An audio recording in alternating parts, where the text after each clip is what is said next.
اس کا مطلب یہ ہے کہ اگر تمہارا یہی رویہ رہتا وتھ یور سرونٹس اور سخت مزاجی کا، بہت سخت حساب لینے کا، غصہ کرنے کا، تو یہ ٹیمپرامنٹ ہے نا، یہ ٹیمپرامنٹ حضور علیہ السلام نے فرمایا کہ یہ آپ کو، یعنی یہ وہ ٹیمپرامنٹ ہے جس میں آپ کی یہ ٹیمپرامنٹ، یہ سخت مزاجی، یہ گناہ جو ہیں یہ آپ کی نیکیاں کھا جاتی. تو جب نیکیاں کھا جائیں گی تو پھر وہ اینڈ برا ہی ہونا ہے. لہٰذا یہ ذہن میں رکھنا چاہیے کہ وی شوڈ آلویز بی فارگیونگ. میں آپ سے عرض کروں، ایک کتنی خوبصورت بات ہے کہ حضرت زید تھے حضور علیہ السلام کے، وہ غلام تھے. یعنی اس زمانے میں غلامی ایک انسٹیٹیوشن تھا، غلام تھے حضور علیہ السلام کی بعثت سے پہلے بھی. یعنی حضرت زید ان کے پاس تھے، he was a young man. حضور علیہ السلام بڑی عمر کے تھے. تو حضرت زید کہتے ہیں میں نے کبھی بھی نیور ایور، یعنی کبھی بھی حضور علیہ السلام نے مجھ کو نہیں ڈانٹا، کبھی بھی. اور اس حد تک کہ جب ان کے، یہ کہا جاتا ہے کہ ان کے جب والدین آئے حضرت زید کو لینے کے لیے، کیونکہ حضور علیہ السلام نے تو ان کو رہا کر دینا تھا یا آزاد کر دینا تھا جس کو کہتے ہیں، تو ہی آپٹیڈ، حضرت زید آپٹیڈ کہ میں حضور کے پاس ہی رہوں گا. یہ ان کی طبیعت اور یہ ان کی شفقت تھی حضور علیہ السلام کی. سو وی شوڈ آلویز بی، یہ میں آپ سے عرض کرنا چاہتا ہوں، ہمیں ہمیشہ درگزر سے کام لینا چاہیے. آپ کاؤنسلنگ ضرور کریں، ان کی غلطی واضح ضرور کریں. ایک انسٹیٹیوشن ہے، چلیں گھر بھی ایک انسٹیٹیوشن ہے، آپ نے وہ ادارہ چلانا ہے، اس میں کوئی رولز ریگولیشنز ہیں، کوئی اصول ہیں، وہ اصول ان کو بتائیے، کاؤنسلنگ کیجیے، لیکن نہ ماریں، نہ ان کو ان کی عزت نفس پر ڈاکہ ڈالیں. اور ان چیزوں کا بہت زیادہ خیال رکھنا چاہیے. اور میں آپ سے ایک چھوٹا واقعہ مجھے ایکچولی یاد آ گیا. بہت سال پہلے، آج سے پرہیپس 40 سال پہلے، ہمارے گھر میں خاتون آتی تھیں. تو ایسے ہی مجھے خیال آیا، وہ جیسے انہوں نے کچھ اظہار کیا کہ وہ تھک جاتی ہیں رات کو.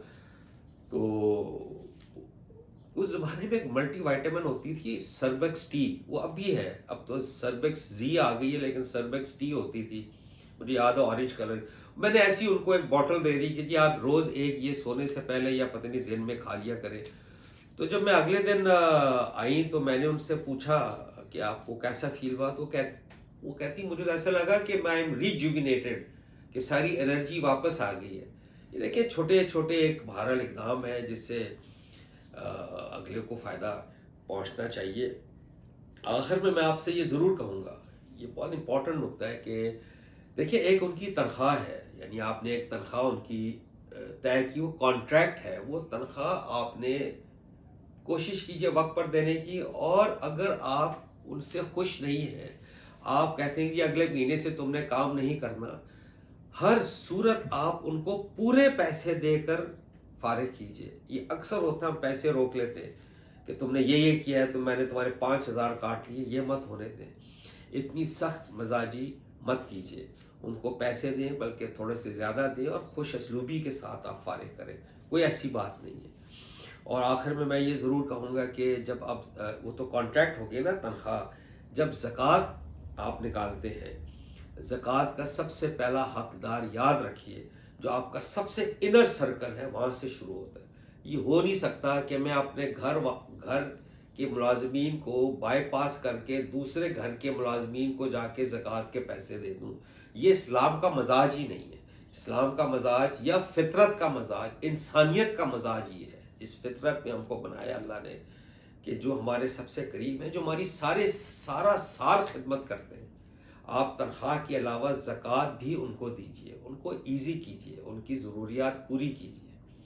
اور بہرحال میں یہ بھی عرض کروں گا کہ یہ ایک مسکنسیپشن ہے کہ آپ غیر مسلم کو زکوٰۃ نہیں دے سکتے، آپ دے سکتے ہیں. وہ ایک واقعہ پیش آیا تھا حضرت عمر کے زمانے میں جس میں وہ دیتے تھے. وہ ایک ایڈمنسٹریٹو مسئلہ ایسا آ گیا جس میں انہوں نے کہا کہ اب مسلمانوں کو ہم دیں گے. وہ ایڈمنسٹریٹو میٹر تھا، آج بھی ہو سکتا ہے، دیٹ از ڈفرینٹ. بٹ زکوٰۃ از چیریٹی، یاد رکھیے. چیریٹی کیا چیز ہے؟ اللہ کہتا ہے آپ صدقات دیجئے جتنا دے سکتے ہیں، میں آپ کو 10 سے 700 گنا قیامت کے دن لوٹاؤں گا، مینی ٹائمز اوور. اس کی جو اللہ پاک نے جو حق رکھا ہے دوسروں کے لیے یہ ہمارے مال میں وہ 2.5% ہے. یعنی صدقات میں جو بیئر منیمم ہے جو ہم نے نکالنا ہے وہ 2.5% ہے، وہ صدقہ ہی ہے، چونکہ اس کی ایک پرسنٹیج ہم زکوٰۃ کہتے ہیں. تو صدقات تو ہم کسی کو بھی دے سکتے ہیں، مسلم غیر مسلم کو. بلکہ میں توجہ آپ کی دلانا چاہوں گا سورہ توبہ کی جو 9 سورہ اس کی 60 نمبر آیت ہے، 60th آیت آپ ضرور پڑھیے. اس میں 7 کیٹیگریز بتائی ہیں کس کس کو زکوٰۃ آپ دے سکتے ہیں. اس میں بہرحال نان مسلمز بھی شامل ہیں. تو زکوٰۃ ضرور دیجیے اپارٹ فرام دیئر سیلری. السلام علیکم.